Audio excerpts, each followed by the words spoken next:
Hello అండి. ఈ వీడియోలో 9th క్లాస్ సైన్స్కి సంబంధించి టెక్స్ట్ బుక్స్ బిట్స్ అండి.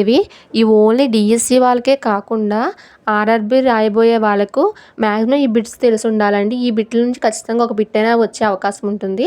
సో ఈ వీడియో మొత్తం క్లియర్గా చూడండి. ప్రతి బిట్ ఏంటి, క్వశ్చన్ ఏంటి, ఆన్సర్ ఏంటో ముందుగా గెస్ట్ చేయండి నేను చెప్పకముందే. అలా మీరు ప్రాక్టీస్ చేసినట్లయితే మీకు రివిజన్ అవుతుంది. అలాగే ఎక్కువ గుర్తుండడానికి కూడా అవకాశం ఉంటుందండి. అలాగే ఈ వీడియో మీ ప్రిపరేషన్కి యూజ్ అయినట్లయితే మాత్రం లైక్ చేసి సబ్స్క్రైబ్ చేయండి. ఇక మనం ఫస్ట్ బిట్ చూసినట్లయితే, కణాన్ని 1665లో సూక్ష్మదర్శినిలో పరిశీలించిన శాస్త్రవేత్త. Option 1 Robert Hooke, option 2 Robert Brown, option 3 Robert Koch, option 4 Louis Pasteur.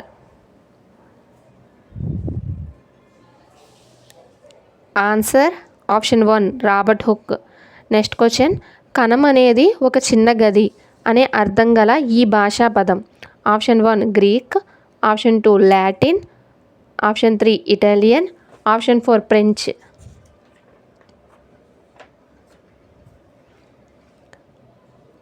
Answer option 2 Latin.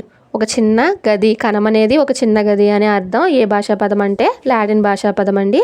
ఇక నెక్స్ట్ బిట్, ఇది సూక్ష్మదర్శిని యొక్క భాగం.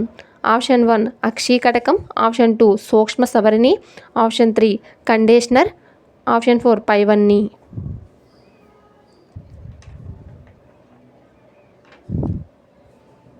ఆన్సర్ ఆప్షన్ 4 పైవన్నీ. అక్షికటకం, అలాగే సూక్ష్మ సవరిణి, అలాగే కండీషనర్ అనేది మొత్తం సూక్ష్మదర్శిని యొక్క భాగాలు. నెక్స్ట్ క్వశ్చన్, చెరువు నీటిలో స్వేచ్ఛాయుత సజీవ కణాలను తొలిసారిగా కనుగొన్న శాస్త్రవేత్త. Option 1 Robert Hooke, option 2 Leeuwenhoek, option 3 Robert Brown, option 4 Robert Koch.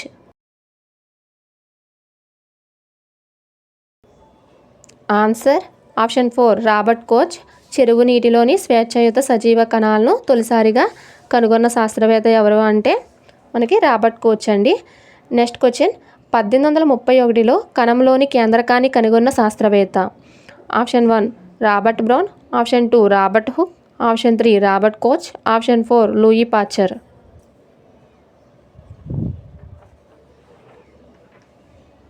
Answer option 1 Robert Brown. 1831లో కణంలోని కేంద్రకాన్ని కనుగొన్న శాస్త్రవేత్త ఎవరంటే రాబర్ట్ బ్రౌన్. నెక్స్ట్ బిట్, 1839లో కణం యొక్క ద్రవ పదార్థానికి జీవ పదార్థం అనే పదార్థాన్ని రూపొందించినది.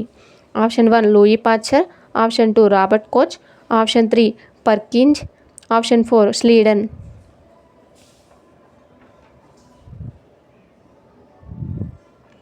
Answer option 3 పర్కిన్జే.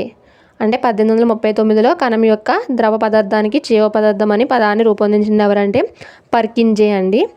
నెక్స్ట్ బిట్, కణ సిద్ధాంతాన్ని ప్రతిపాదించిన శాస్త్రవేత్తలు. ఆప్షన్ 1 పాచర్, అలాగే స్వీడన్, అలాగే ఆప్షన్ 2 స్వీడన్ మరియు స్వెన్, ఆప్షన్ 3 కోచ్ మరియు బ్రౌన్, ఆప్షన్ 4 విర్కో మరియు స్వెన్ అండి. సో ఇది కొంచెం కన్ఫ్యూజన్గా ఉంది బిట్, ఒకసారి మళ్ళీ మీరు కరెక్ట్గా చూడండి. ఆన్సర్ ఆప్షన్ 2 స్వీడన్ మరియు స్వన్ అండి. ఇద్దరు వచ్చారు ఇక్కడ. కణ సిద్ధాంతాన్ని ప్రతిపాదించిన వారు ఎవరంటే స్వీడన్, అలాగే స్వన్ అండి. నెక్స్ట్ బిట్, ఎలక్ట్రాన్ సూక్ష్మదర్శినిని కనుగొన్న సంవత్సరం. Option 1 1904, option 2 1840, option 3 1440, option 4 1940.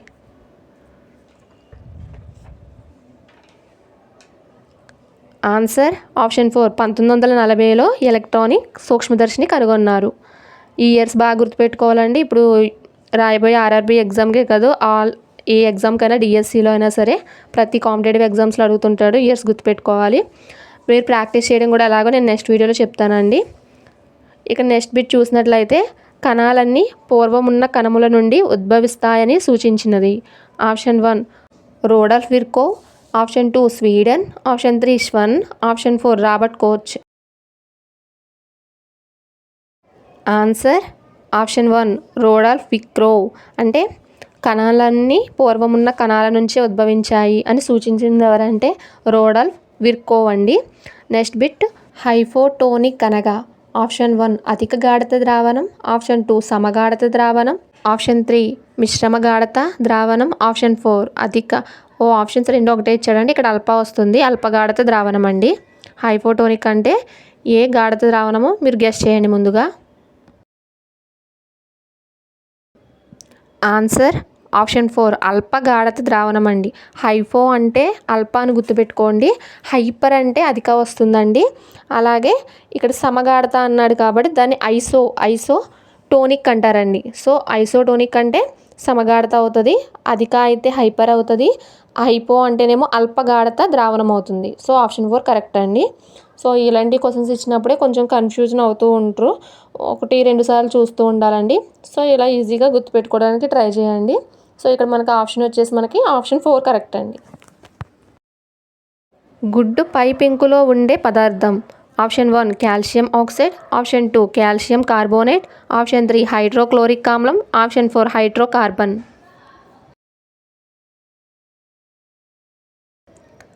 Answer option 2 calcium carbonate. గుడ్డి పై పెంకులో ఉండేది ఏంటంటే కాల్షియం కార్బోనేట్. అది తెల్లగా ఉండేది ఏంటంటే గుడ్డులో ఉన్నది ఆల్బుమిన్ అండి. సో గుర్తుపెట్టుకోవాలి. గుడ్డులో కణాలు కూడా ఇంపార్టెంట్, బాగా ఎక్కువగా అడుగుతూ ఉంటాడు. మళ్ళీ ఏకకణమే గుడ్డు. ఓకేనండి. ఇక నెక్స్ట్ బిట్ చూద్దాం. మొక్క కనకవచం ప్రధానంగా డాష్తో నిర్మితమై ఉంటుంది. Option 1 suberin, option 2 pectin, option 3 cellulose, option 4 lignin.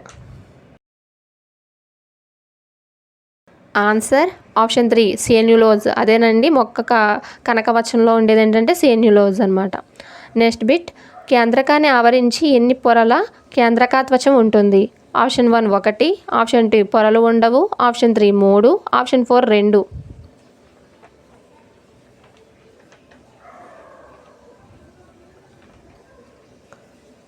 Answer option 4 2 ఉంటాయండి. కేంద్రకాన్ని ఆవరించి ఎన్ని పొరలు ఉంటాయంటే 2 పొరలు ఉంటాయన్నమాట. సో నెక్స్ట్ బిట్ చూసినట్లయితే డిఎన్ఏని విస్తరించగా. ఆప్షన్ 1 డై ఆక్సిరైబో కేంద్రకామ్లం, ఆప్షన్ 2 డై ఆక్సీ కేంద్రకామ్లం, ఆప్షన్ 3 డి ఆక్సిరైబో కేంద్రకామ్లం, ఆప్షన్ 4 డి ఆక్సీ కేంద్రకామ్లం. ఆన్సర్ ఆప్షన్ 4 డి ఆక్సీ కేంద్రకామ్లం అండి. సో ఈ బిట్తో కంప్లీట్ చేస్తున్నాను. రిమైనింగ్ బిట్స్ నెక్స్ట్ వీడియోలో చూద్దారండి. ఇవన్నీ మోస్ట్ ఇంపార్టెంట్ బిట్స్ అండి. 1 to 3 టైమ్స్ ప్రాక్టీస్ చేయండి. ఇక మీకు వీడియో యూస్ఫుల్గా ఉన్నట్లయితే లైక్ చేసి సబ్స్క్రైబ్ చేయండి. Thank you for watching.